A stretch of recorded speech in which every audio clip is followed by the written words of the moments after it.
You're listening to The Jacob Valk Show.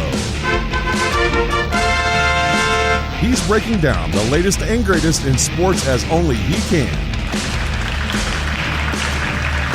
Follow him on Twitter at RealJacobValk. Here he is, Jacob Valk. Hello, sports fans! Welcome to another edition of the Jacob Valk Show. I am Jacob Valk, and there's a lot to get to today. Some basketball, some football, the trifecta probably, but I gotta start with the NBA clearing a path towards coming back and playing games. Now, we're a long way away from that, but the NBA issued a statement saying that no earlier than May 8th, team facilities will open. Now, that is only in cities that are no longer subject to a stay-at-home order. There are also other restrictions, like you can only have 4 players at a facility at one time, no coaches, no practices, you can't use gyms. It's really the bare minimum of what players would need to do to get back into game shape. And make no mistake about it, by the time May 8th rolls around, they will have stopped playing basketball for 2 months.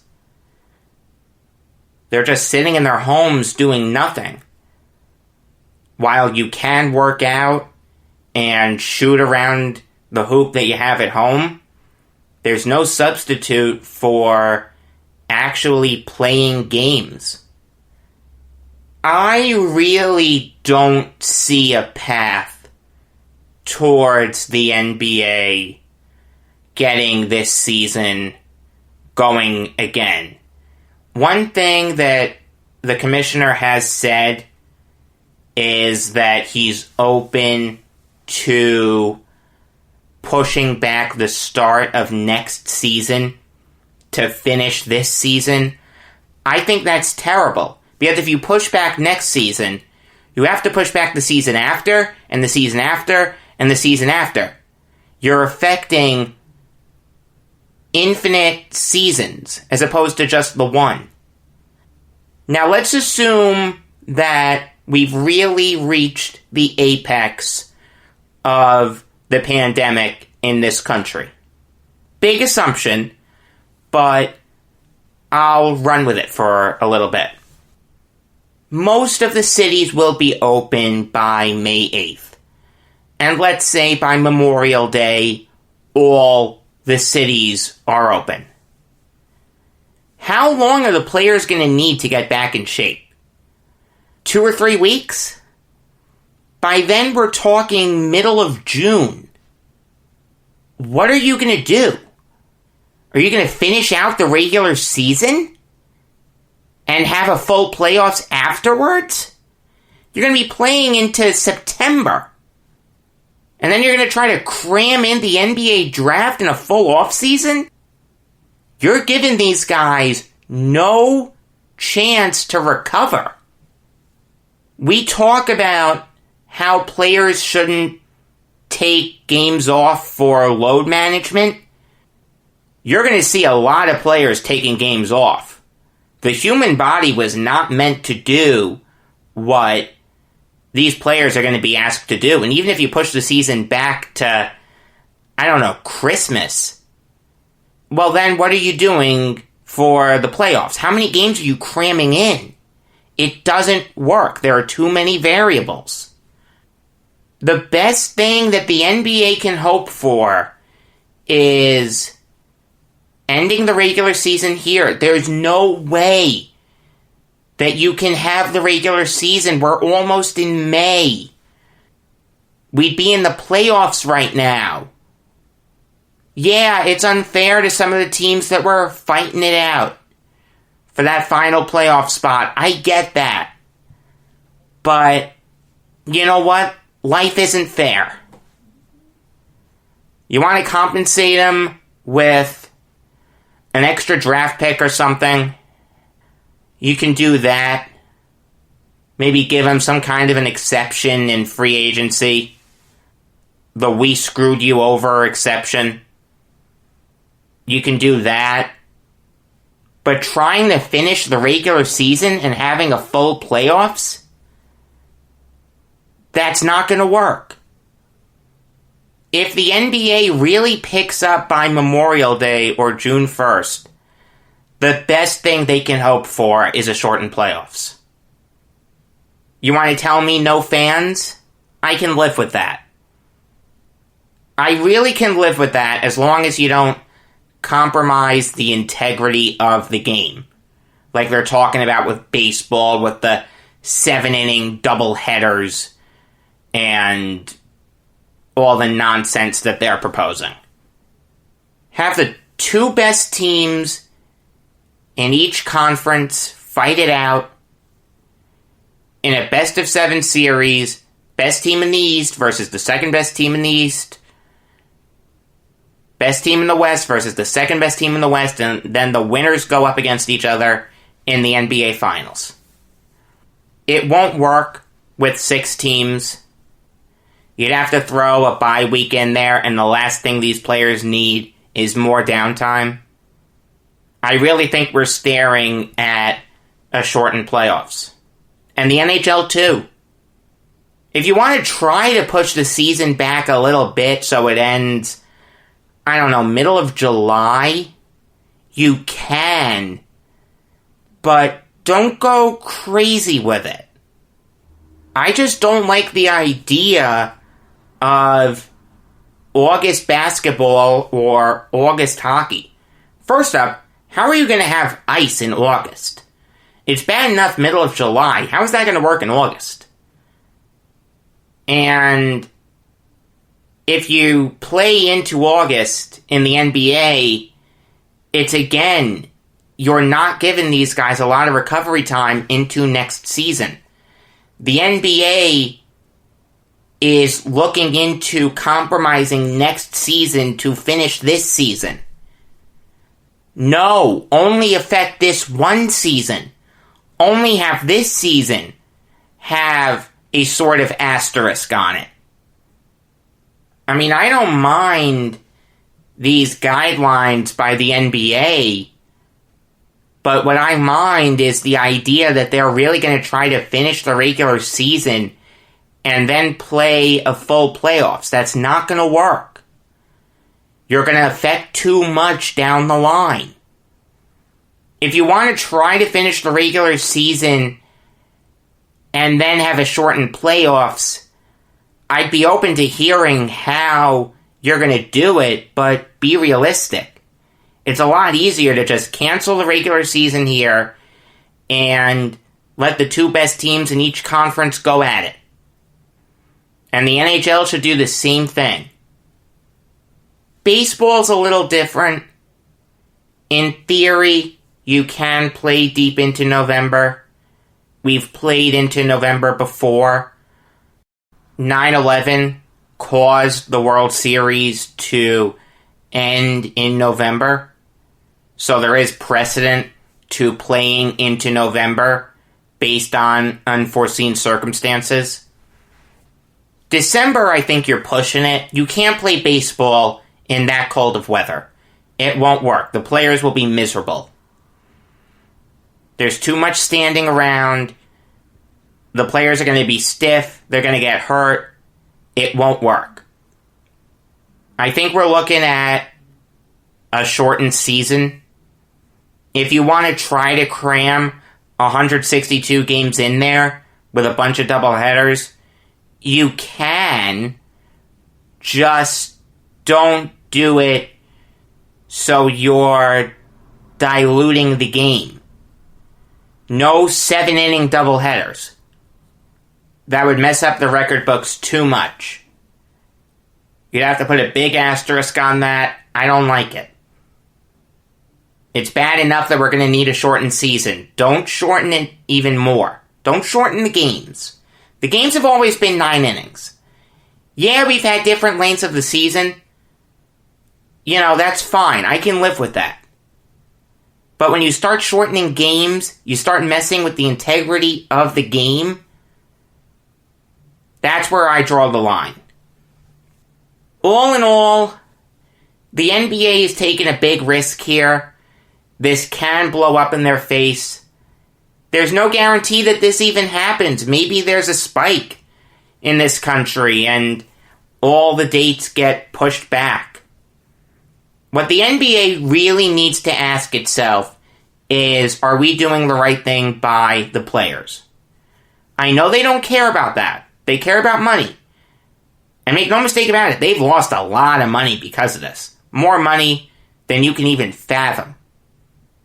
And that may be what's motivating this decision. If they seriously think that they can do this and not jeopardize the health of their players, fine, go for it. But if there's doubt, then no. You cannot do that. You need to follow the established guidelines by the state governments and the federal government. I don't even like that certain teams are going to have a leg up on other teams. Like, we were able to get back into our facilities before you. Look, it's a tough situation for everyone involved. I don't envy Adam Silver. I can't begrudge what he's doing. We have to see how it's going to play out. There's no telling what the future holds when it comes to this pandemic. You've heard some people say that there could be a resurgence of this in the fall. And when you combine that with the flu, watch out. You've heard some people say that the country will take 2 years to open back up, this year and next year. And you've heard some people say that we'll be able to get back on our feet by June. No one knows what the future holds. Not President Trump, not Dr. Fauci, not Dr. Jerome Adams, the Surgeon General, not the WHO, not the CDC. We just have to play it by ear. There's very little precedent to this. All I know is, with God's love, we'll get through this. Human beings are persistent. We've had a bunch of plagues try to wipe us out. From the Black Plague in Europe to the Spanish flu to terrorist acts to world wars to anything. You name it. And we always fight. We always stand back up. And it's because we're persistent as human beings. We'll get through this with God's love and with our amazing essential workers who do not get enough credit. You hear the people saying, thank the first responders, thank the truckers, thank all them. Not enough. I don't know what is enough, but what we're doing now is not enough. When this is all over, we need to give them a stipend of some kind. God bless them. Moving on to actual sports stories now. And this broke in the wee hours of yesterday morning. Woj was up late dropping a Woj bomb about Mark Eversley taking over as Bulls GM. Before that, he was with the Philadelphia 76ers as their assistant GM, and there were a lot of people that were upset about that. They don't like what Elton Brand has done, and they think that he's going to corrupt Karnisovas. Before I get into the hire, I just want to say that the reason I didn't talk about this yesterday was because I wanted to keep yesterday's show dedicated solely to football. It's the first show after the NFL draft. I don't like the idea of dropping a basketball story in there. So, I'm talking about it now. It's definitely still worth talking about. And let me tell you, this reaction among Bulls fans is really, really messed up. How much pull do you really think Mark Eversley is going to have with the Bulls? Alright, it's notable that he's their new GM. It is something that should be talked about. But at the end of the day, Karnisovas is making all the decisions. And it's not like Eversley was making the decisions with the Sixers. He was the senior vice president of player personnel there. He wasn't GM. The GM is Elton Brand. It's also nice that after the Bulls got heat for a lack of diversity in their search for the role that eventually went to Karnisovas, they hired an African-American GM. He will become the first African-American GM in the history of the Chicago Bulls. I'm sure that played into Karnisovas' decision. From what I've gathered, Eversley's a smart guy. Keith Pompey of the Philadelphia Inquirer said that he zeroed in on Matisse Thybulle for the Sixers, and he was having a really good rookie season. Great defender. Killed the Nets once. He also recognized the talent of DeMar DeRozan when he used to work for the Raptors. So, good for him. Evidently, he's a smart guy. Good for him. I'm sure he'll do fine with the Bulls. What really bothered me about this is the notion that Elton Brand has done such a terrible job with the Sixers that everyone in that organization is now poisoned. I could not disagree with that more. Look, is this a tough roster to coach? Yeah. You've got a serious lack of shooters. You've got a point guard who can't shoot. No one's going to be mistaking Al Horford for Larry Bird anytime soon. And no one's going to be mistaking Joel Embiid for Kristaps Porzingis anytime soon. So, look, in the modern NBA, you need shooting. You need shooting up and down the lineup. And the Sixers don't have that. I'm with you there. That when it comes to constructing a team for the modern NBA, Elton Brand didn't do a great job. But the starting lineup that he put together, Ben Simmons, Josh Richardson, Tobias Harris, Al Horford, and Joel Embiid, that's still good enough to win games. Quite honestly, I put a lot of this on Brett Brown. I don't think Brett Brown's a good coach. He's done a terrible job with the Sixers. I understand that he survived the process and, the Sixers wanted to reward him for sticking through that. But his time has come. The Sixers have drastically underachieved with him. There's no excuse for them to have been 6th in the conference when the season was postponed.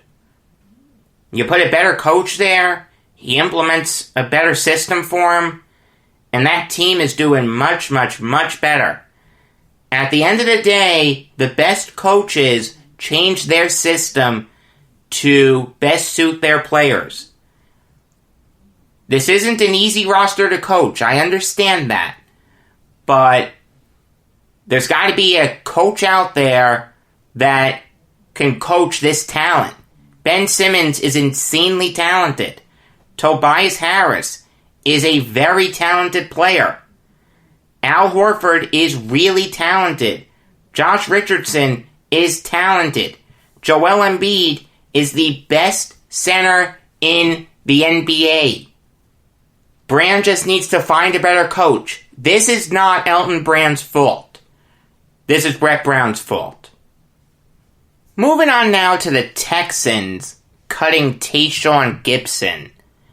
And I do not like that move. Gibson didn't have a great year last year by any stretch. He only had a 59.5 overall grade last year, according to Pro Football Focus.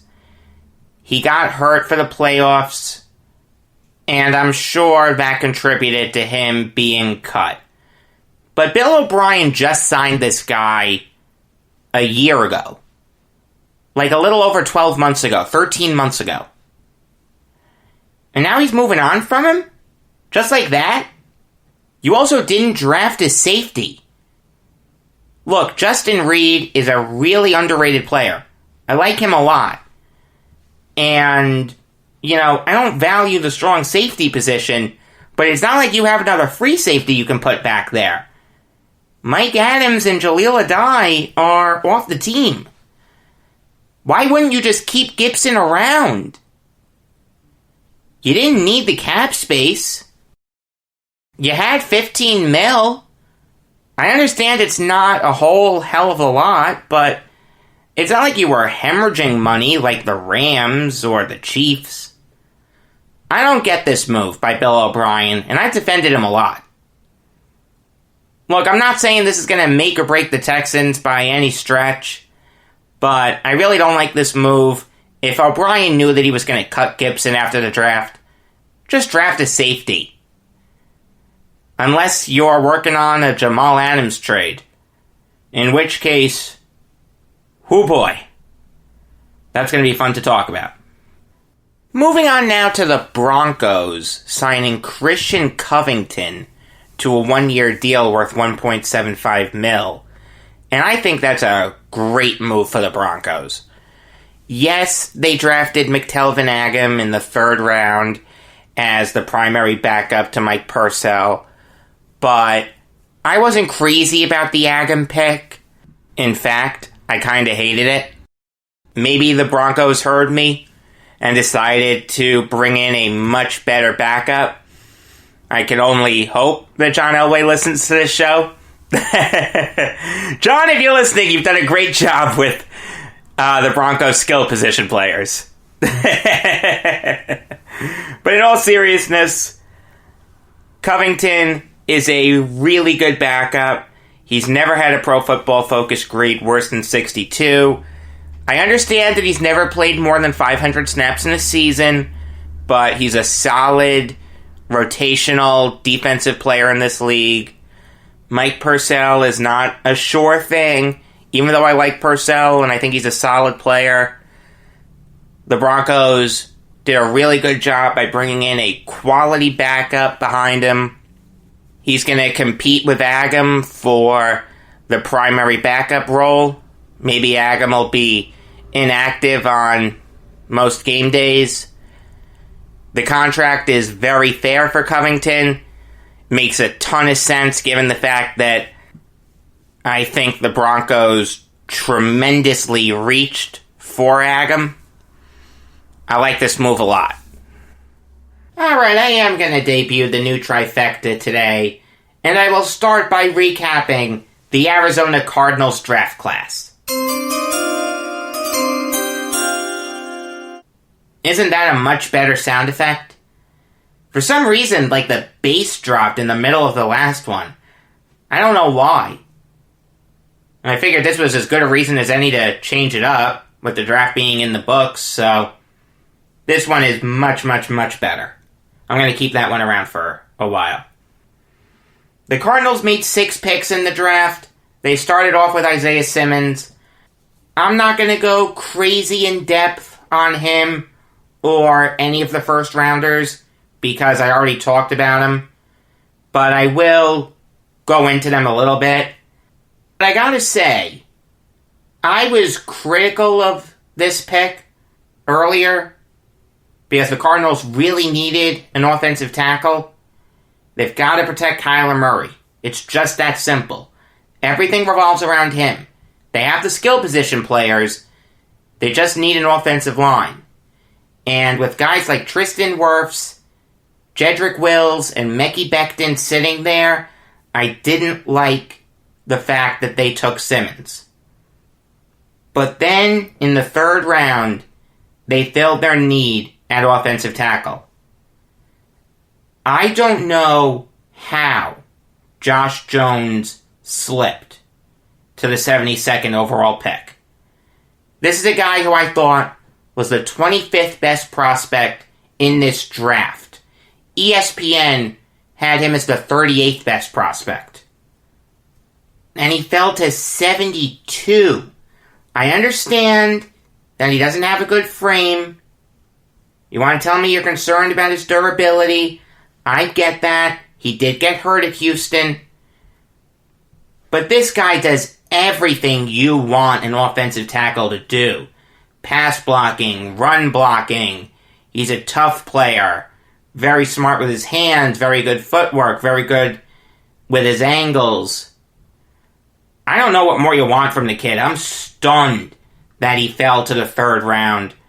Fantastic pick by the Cardinals. It really made up for them passing on an offensive tackle in the first round. Leki Fotu has talent. He has a great frame, and he's really good against the run, but he was one of the worst pass rushers in this draft. He only had 1 sack last year at Utah. Inexcusable. He was a team captain, which I like, but he's not very quick. He's not a great athlete. I didn't hate the pick. This fit his range as a mid-4th rounder, but it wasn't a great pick. Rashard Lawrence really confused me. After taking a defensive tackle in Fotu, you're going to take another one? The funny thing is, I actually had a higher grade on Lawrence than I did Fotu.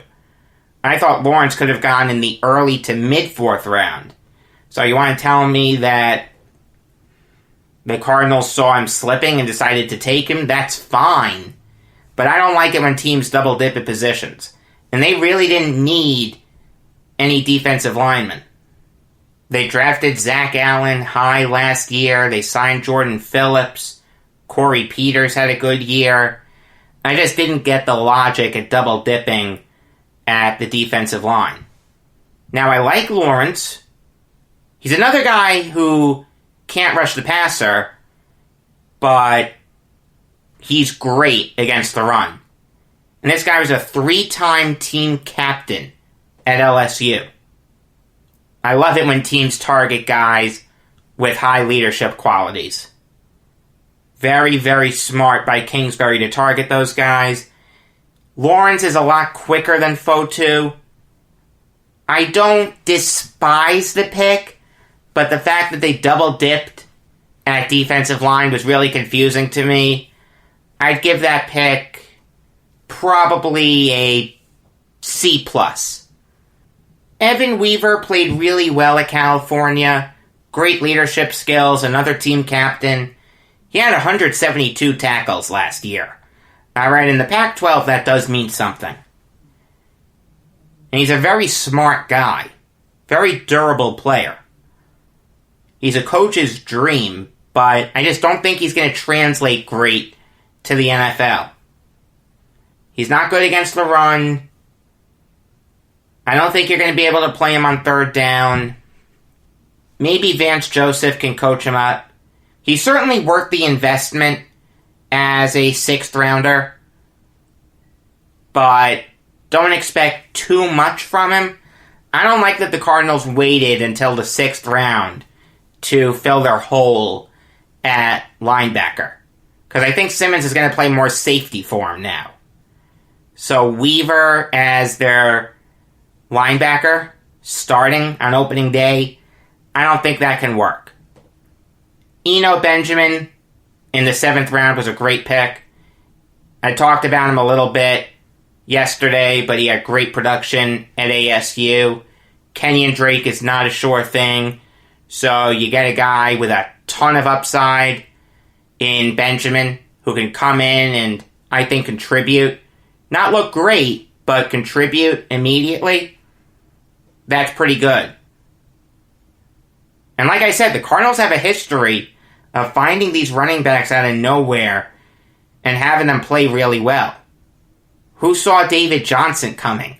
Who even saw Kenyon Drake coming? All in all, a solid draft by the Cardinals. Their 4th round really confused me. I'm going to ding them a little for that. I'm going to give them a B. Alright, now it's time for this day in sports history.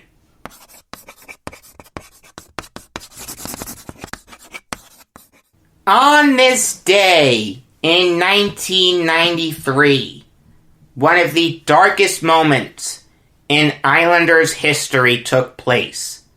No, this was not the day that Mike Milbury was hired. After icing a playoff series against the Capitals, Pierre Turgeon was checked incredibly late by Dale Hunter. This led to Turgeon separating his shoulder. He missed a lot of the series against the Penguins. Thank God the Islanders were able to win. Thank you, David Volek. But after that, Turgeon was really a shell of his former self. The Islanders had a lot invested in Turgeon. Pat LaFontaine was traded to the Sabres because the Islanders didn't want to pay him anymore. And in exchange, the Islanders got a solid package. Uwe Krupp was a solid defenseman, and Benoit Hogue was an integral part of those mid-90s Islanders teams. Dave McElwain also came over in that deal. McElwain was nothing special. He had a couple decent seasons in the league, but he was pretty much an afterthought in that deal. The crown jewel was Turgeon. Turgeon was the first overall pick in 1987 and immediately made an impact. His rookie year, he scored 42 points in 76 games. He then more than doubled it his sophomore year. And by the time the Islanders traded for him in 1991, he was a perennial point-a-game player. And Turgeon was the guy who was leading the Islanders into this new era. The dynasty had been forgotten about. Yes, Al Arbour came back as coach a little earlier, but none of the big players were there anymore. No Bossy, no Trottier, no Gillies, no Smith, no Potvin, no Nystrom, no Tonelli, no Henning, no Merrick, no Bobby Bourne. It was a new era of Islanders hockey. And it was a painful one. But then in 92-93, something happened. This team just clicked. They upset the Capitals in the first round. No one saw that coming. And right after Turgeon had iced that series, Dale Hunter checks Turgeon in one of the dirtiest hits in hockey history. If you haven't seen the clip, it's worth watching. And it's funny, when Dale Hunter was Capitals coach and he came in to coach against the Islanders, I was always booing him. Hunter, you suck! Hunter, you suck! Everyone was looking at me like, what's your beef with the Capitals coach? They didn't know about the Turgeon hit. Now, yeah, it got overshadowed by the fact that the Islanders upset the Penguins in 7 games. And Turgeon came back in the conference finals. He played Game 7 against the Penguins. Didn't do much. But in the conference finals, he played well against the Canadiens. It's just that Canadiens team was vastly superior to the Islanders.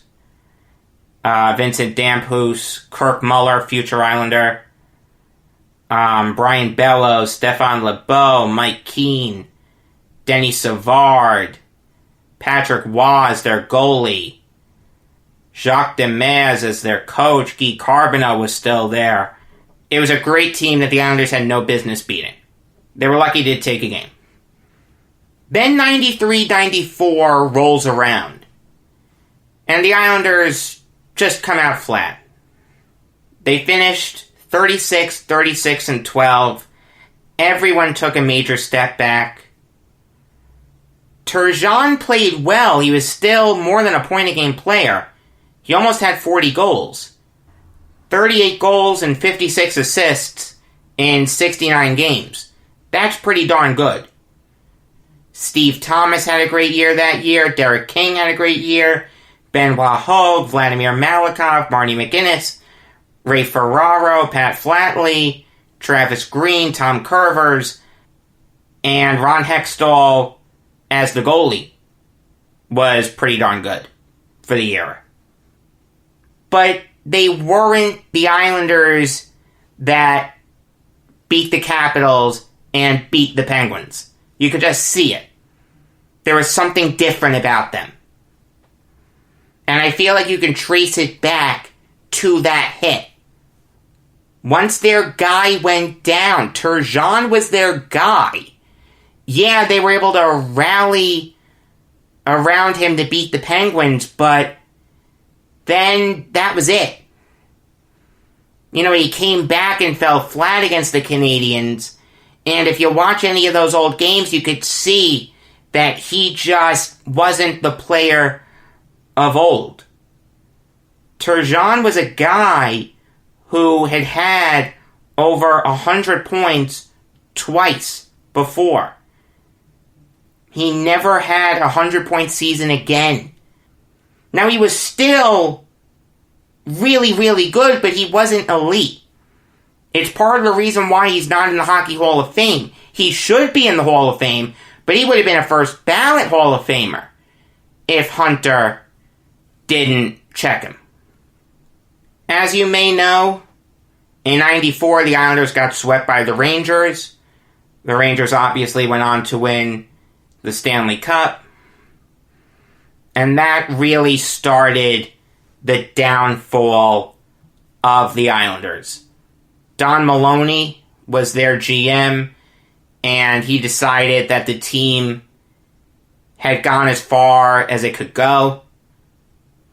Instead of reinforcing it, he decided to tear it down. He traded Turgeon for Kirk Muller.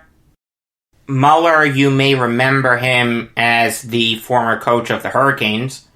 Not a particularly good coach, but when he was playing in the NHL, he was a really, really good player.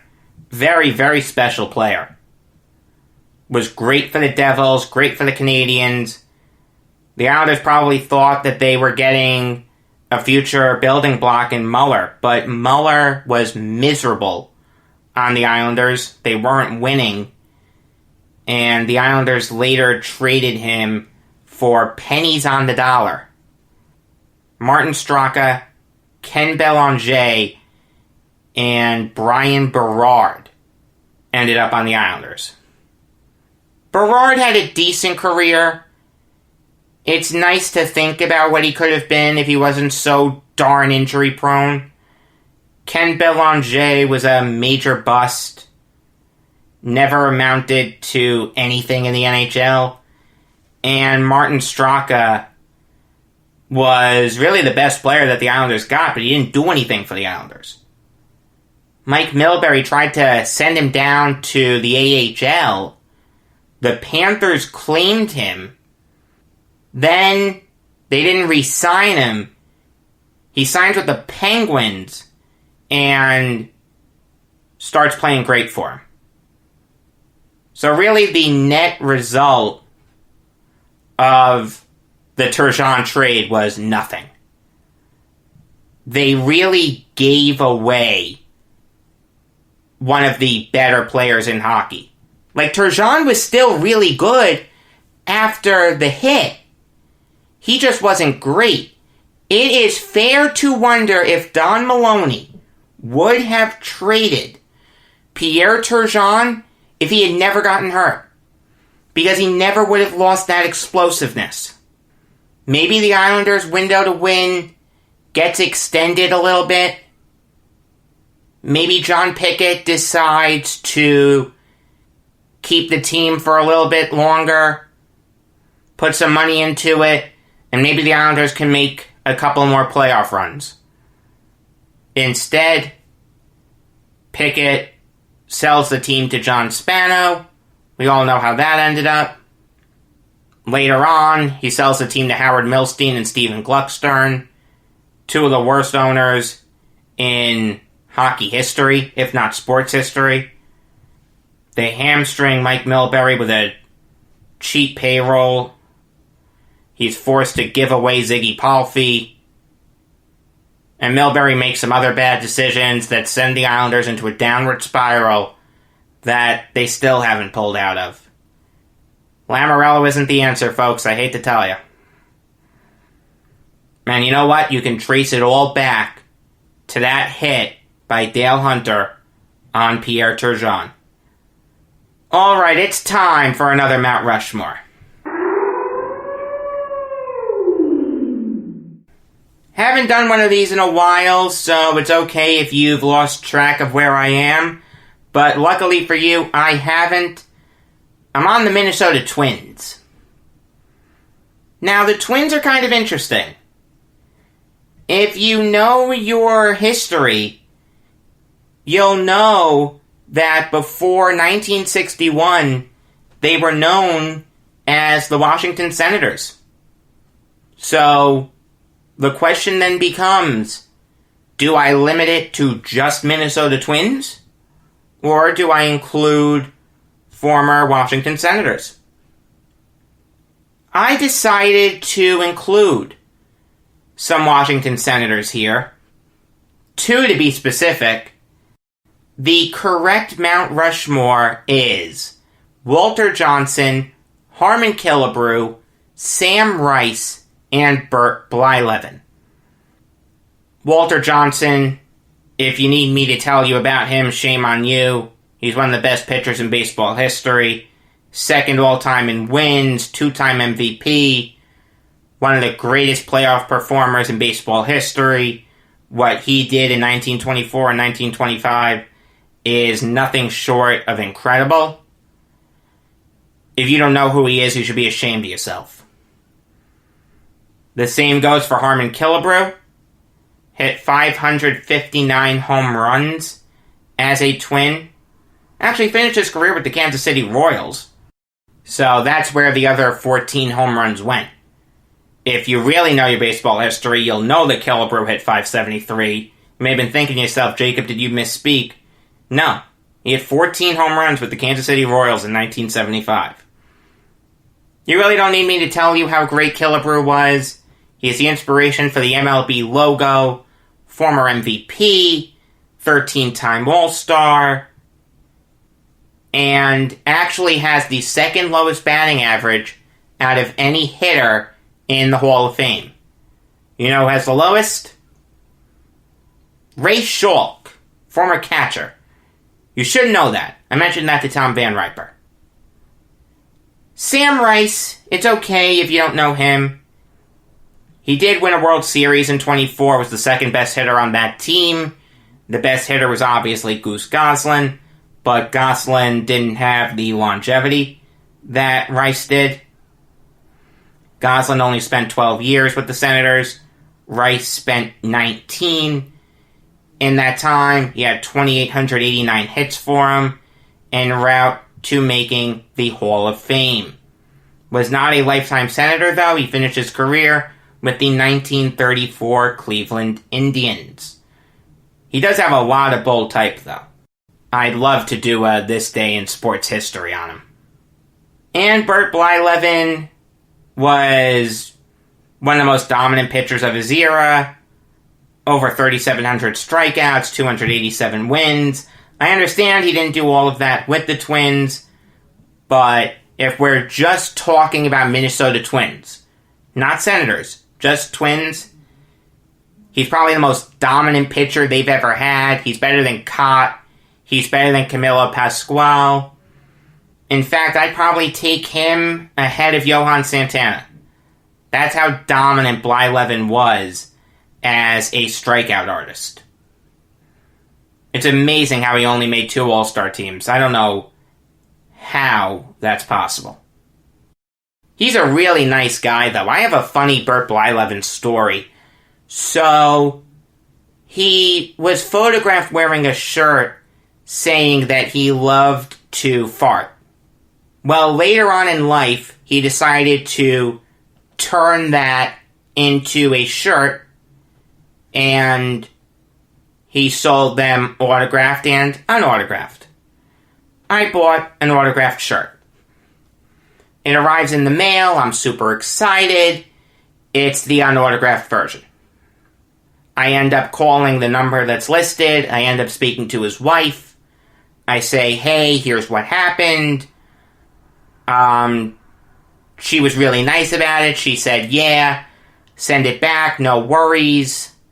We'll get that sorted out. He actually sent me an email.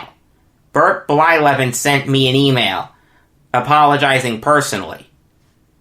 And he personalized the autograph. I had that shirt hanging in my room for a long, long, long time.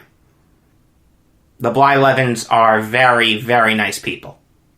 There's no question about that. And I don't care that they messed up the order. Look, that's going to happen. We're all human. We all make mistakes. Tomorrow you're probably going to get another trifecta.